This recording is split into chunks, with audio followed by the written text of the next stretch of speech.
Thank you, Governor. I'm not going to take a lot more of your time in regards to Senate Bill 1020 today. I do just want to make a few brief remarks about really how we got here. It was not my intention, to be very honest with you, at the beginning of the session to, be a part of this bill. There was a lot of individuals in this chamber, across the other end of the Capitol, that were doing a lot of work just to get an understanding of what we were talking about and the consequence of the ACA to Arkansas. But I want each of us to realize that there are consequences to the ACA that will negatively impact our state. $1.1 billion annually leaving our state will have a consequence to our healthcare system. And I believe it's our responsibility to do what we can here in this state, utilizing what's made available to us to take care of our citizens and make sure they have the access that they need in the places that they need it.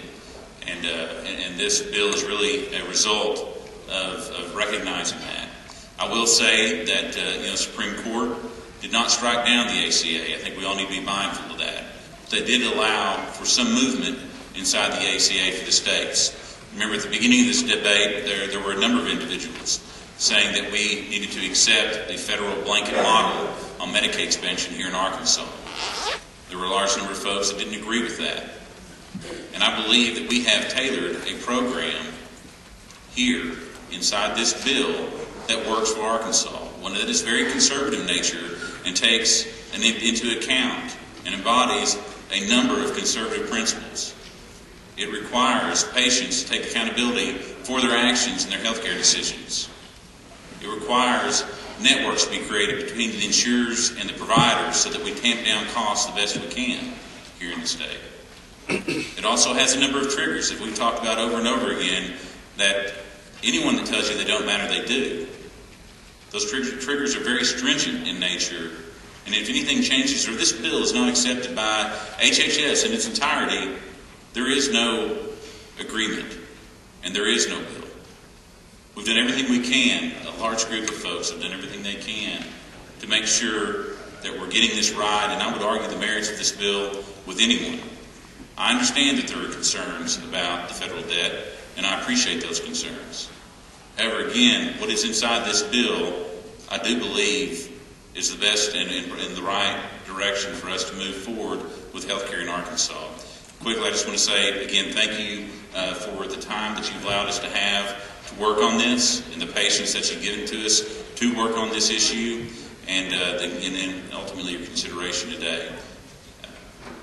And I'd be happy to take any additional questions. Before we ask questions, if you could read it for the third time. Senate Bill 1020 by Senator Dismang to create the Healthcare Independence Act of 2013 and declare an emergency. You've heard an explanation of the bill. Are there any questions on the bill? Would anybody like to speak for or against the bill? Senator Sanders would like to speak for the bill.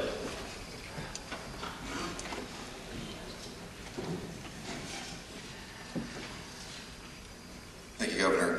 Members, I'll be brief. I'll say this. I think it's important that we know sort of the decisions that were made, what we have to make. And these aren't really good decisions. The idea of doing nothing, quite frankly, it was the decision that I came into this state Senate thinking that was our only option. But in looking at all the data and everything and going through this, because at the time we were told there was no flexibility.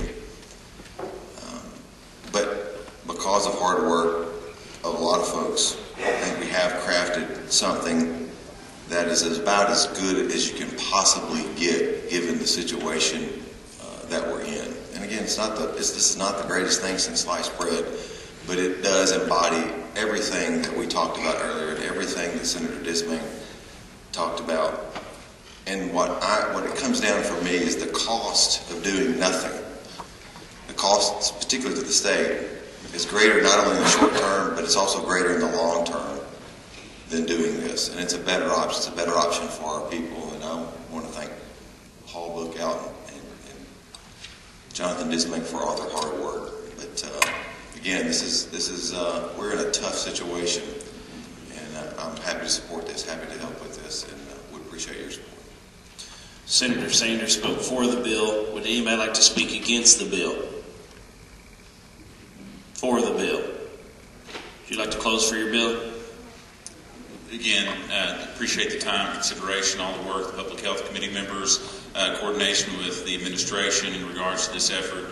And I understand that I'm not asking you to cast a vote that's black and white today, but I am asking you to cast a vote that reflects what you believe is best for your constituents back home and your personal circumstance in your district.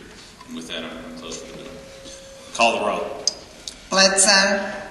Lookout. Burnett. Caldwell. Cheatham. Chesterfield.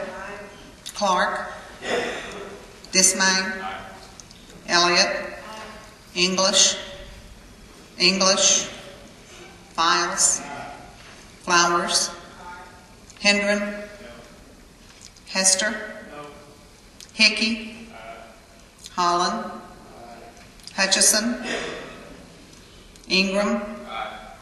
Irvin. Johnson. Key. King. Lamoureux. Lindsay. Mallett. Pierce. Raypert. Sample. Sanders. Stubblefield. Teague. Thompson. Williams. Woods. Wyatt. Does anybody wish to vote who hasn't or changed their vote? Before I say that. Okay. And also there's a pair at the desk, Senator Thompson, yay. Senator Hendren, no.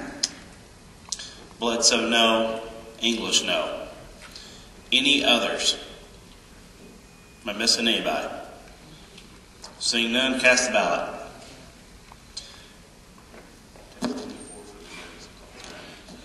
Senate Bill 1020 passed, 24 yeas, 9 nays. Emergency clause adopted. Transmit to the House.